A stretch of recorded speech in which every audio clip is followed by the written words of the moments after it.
মুহূর্তে রয়েছে চট্টগ্রামে শফিকুল আলম এবং ব্রাহ্মণবাড়িয়া আছেন উজ্জ্বল চক্রবর্তী। আমরা শুরুতেই যাব শফিকুল আলমের কাছে।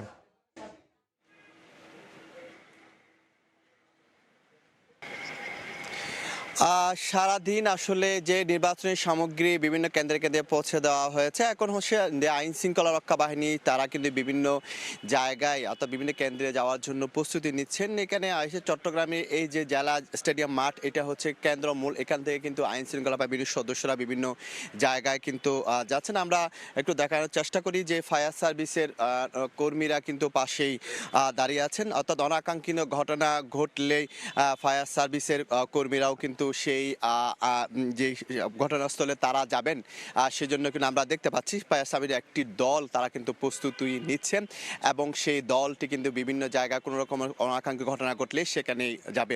তো আমরা সকাল থেকে দেখছি চট্টগ্রামের বিভিন্ন অলি গলিতে কিন্তু যে সেনাবাহিনীর টহল, র্যাবের টহল, বিজিবির টহল এবং বিভিন্ন পুলিশ বাহিনীর টহল আমরা দেখেছি। পুরো চট্টগ্রামে যে 16টি আসন রয়েছে সেই 16টি আসনকে ঘিরে কিনে প্রায় 40,000-এর বেশি আইন শৃঙ্খলা রক্ষা বাহিনী মজুদ করা হয়েছে বলে আমরা জানতে পেরেছি। আর সেখান থেকে কিন্তু প্রায় 27,000-এর মতো আনসার সদস্য রয়েছে।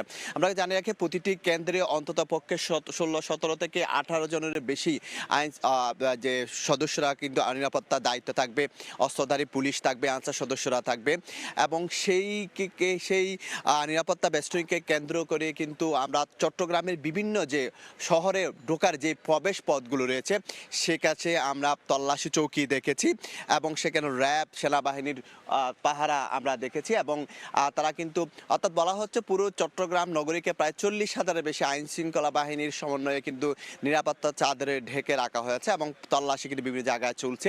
এবং সকাল থেকে কিন্তু বড় ধরনের কোনো ধরনের অনাকাঙ্ক্ষিত ঘটনা ঘটেনি, যদিও অভিযানের দিকে গোলাগুলির একটি ঘটনা ঘটেছে এবং এই যে চট্টগ্রামের চন্দনায় সেই টাকা নিয়ে একটি লেনদেনের ঘটনা ঘটেছে। তো এই ছিল আমার কাছে সর্বশেষ তথ্য। এখন আমি চলে যাচ্ছি ব্রাহ্মণবাড়িয়ায় উজ্জ্বল চক্রবর্তীর কাছে।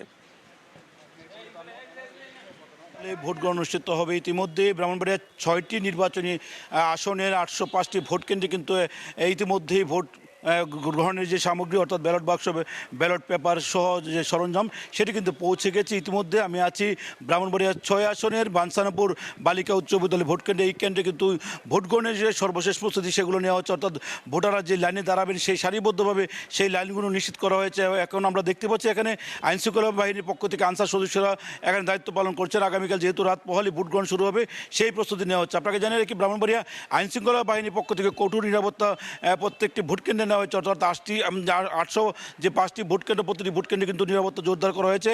প্রত্যেকটি ভোট কেন্দ্রে 13 জন আনসার সদস্য থাকবেন, প্রত্যেকেই কিন্তু 3 জন অস্ত্রধারী আনসার থাকবেন। আপনাকে জানিয়ে রাখি মোট 3,500-এর বেশি আইনশৃঙ্খলা বাহিনীর সদস্য এই ব্রাহ্মণবাড়িয়া পুরো যে 6টি আসন আছে সেখানে কিন্তু দায়িত্ব পালন করবে। এর মধ্যে 40 জন নির্বাহী ম্যাজিস্ট্রেট থাকবেন, 3,500-এরও বেশি কিন্তু এখানে যে পোলিং এজেন্টরা রয়েছেন পোলিং অফিসাররা সেটি কিন্তু থাকবেন। এছাড়া কিন্তু এখানে যে প্রিজাইডিং কর্মকর্তা, যা সহকারী প্রিজাইডিং কর্মকর্তা, সেটা কিন্তু তারা 3,300-এরও বেশি থাকবেন এবং পুলিং অফিসার সহ যে